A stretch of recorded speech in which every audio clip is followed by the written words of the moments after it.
Hello friends, welcome to my YouTube channel. आज हम पढ़ेंगे बूंदी का चौहान हाड़ा वंश। ठीक है, चलो शुरू करते हैं। प्रश्न 1, बूंदी का नामकरण किसके नाम पर हुआ? बूंदा मीणा, चांदा मीणा, देवा हाड़ा या कोटिया भील? देखिए, बूंदी का नामकरण किसके नाम पर हुआ?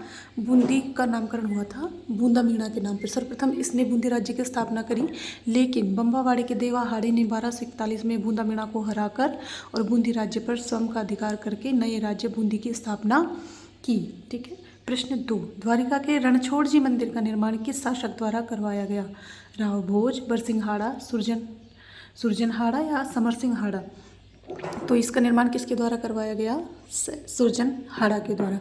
देखिए, सुरजनहाड़ा जो थे, इसके समय में जो बूंदी था वो एक स्वतंत्र राज्य नहीं था, वो मेवाड़ के अधीन आता था। इसने क्या किया कि इस मेवाड़ के से अपनी अधीनता छुड़वाई, एक स्वतंत्र राज्य के रूप में बूंदी की स्थापना करी। उसके बाद में इसने रणथंभौर को जीत लिया। ठीक है। 1569 में अकबर ने इसके ऊपर आक्रमण कर दिया, जिससे कि ये अकबर से जीत नहीं पाया और इसने अकबर की अधीनता स्वीकार कर ली। अकबर ने खुश होकर इसको राव राजा की उपाधि प्रदान करी और इसको 26 जागीर बूंदी की और 26 जागीर इसको बनारस की प्रदान की और 5000 का मनसब प्रदान करके अपने दरबार में इसको रख लिया। प्रश्न 3, जहांगीर ने राम राजा व सरबुलंद राय की उपाधि किस शासक को प्रदान की? शत्रुशाल, राव रतन सिंह, राव भाव सिंह या राव अनिरुद्ध को? तो जहांगीर ने सबसे पहले राम राजा और सरबुलंद राय की उपाधि प्रदान करी राव रतन सिंह को। ठीक है। देखिए, राम राजा की उपाधि इसको किस लिए दी गई थी? न्यायप्रिय होने के कारण इसको राम राजा की उपाधि दी गई और चित्रकला प्रेमी होने के कारण इसको सरबुलंद राय की उपाधि जहांगीर ने प्रदान की। जहांगीर ने इसको 5000 का मनसब भी प्रदान किया। इसके बाद में देखो, इसमें आते हैं, अगला शासक है इसमें शत्रुशाल। देखिए, ये शत्रुशाल है। ठीक है। इसके समय में क्या हुआ? शत्रुशाल ने इसको जो है शाहजहाँ ने 3000 का मनसब दिया। ठीक है। और ये सामूगढ़ का जो युद्ध हुआ था, उत्तराधिकारी युद्ध, उसमें दारा शिकोह की तरफ से लड़ने के लिए गया था, लेकिन गोली लगने के कारण ये वहीं पे ही वीरगति को प्राप्त हो गया। ठीक है। उसके बाद में आ जाते हैं हमारे राव भाव सिंह। देखिए, ये राव भाव सिंह है। ठीक है। राव भाव सिंह के समय में क्या हुआ? राव भाव सिंह जो थे उनको शुरुआत में सर्वप्रथम औरंगजेब ने इनको राजा स्वीकार नहीं किया, लेकिन बाद में इनको 3000 का मनसब देकर औरंगाबाद की फौजदारी करने के लिए भेज दिया गया। ठीक है। इसके बाद आते हैं हमारे राव अनिरुद्ध। राव अनिरुद्ध ने अपने पिता शत्रुशाल की याद में बूंदी में 84 खंभों की छतरी का निर्माण करवाया 1683 में, और इनकी रानी थी नाथावती। ठीक है। इनकी रानी नाथावती ने बूंदी में रानी जी की बावड़ी का निर्माण करवाया। ठीक है।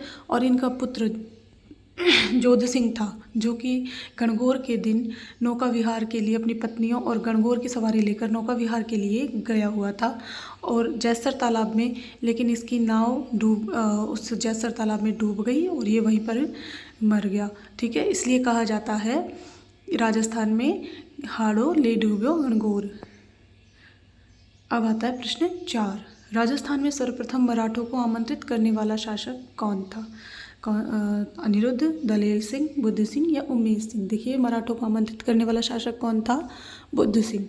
ठीक है। बुद्ध सिंह की पत्नी थी नाथावती। उसने अंग्रेजों को, मराठों को जो है वो सबसे पहले राजस्थान में आमंत्रित किया। क्या हुआ? बुद्ध सिंह और कछवा राजा जयसिंह के बीच में किसी बात को लेकर अनबनी हो गई, जिससे कि जयसिंह ने गुस्सा होकर बुद्ध सिंह को गद्दी से हटाकर दलेल सिंह को गद्दी पर बिठा दिया, बूंदी का शासक बना दिया। इससे बुद्ध सिंह की रानी नाथावती नाराज हो गई और उसने मल्हार राव होलकर को राखी भेजकर बूंदी में आमंत्रित कर दिया। ठीक है। उसके बाद में आ जाता है प्रश्न 5, श्री जी के नाम से किस शासक को जाना जाता है? उमेश सिंह, विष्णु सिंघाड़ा, राम सिंह, बहादुर सिंह? तो श्री जी के नाम से हम जानते हैं उमेश सिंह को। ठीक है। इन्होंने तारागढ़ में जो चित्रशाला थी उसका निर्माण करवाया। ठीक है। और इन्होंने सबसे बड़ा काम क्या किया कि खुद के जीवन काल में ही अपनी सोने की मूर्ति बनवाई और उसका अंतिम संस्कार भी करवाया। उसके बाद में आते हैं हमारे विष्णु सिंह हाड़ा। देखो, विष्णु सिंह हाड़ा जो थे, इन्होंने 1818 में ईस्ट इंडिया कंपनी के साथ में संधि की। ठीक है। उसके बाद में आते हैं हमारे राम सिंह हाड़ा ने क्या किया? ये 1857 की क्रांति के समय में जो बूंदी के शासक रहे थे, ठीक है। लेकिन एकमात्र शासक ऐसे थे जिन्होंने 1857 की क्रांति में अंग्रेज़ों का साथ नहीं दिया। ये गुप्त रूप से क्रांतिकारियों का साथ देते थे, ठीक है।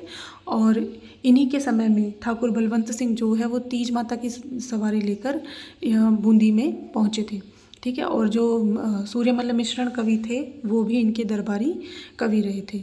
फिर आते हैं हमारे बहादुर सिंह हाड़ा। ये बूंदी के अंतिम शासक थे, Bahadur Singh Hada. Thank you for watching. Please like, share और सब्सक्राइब।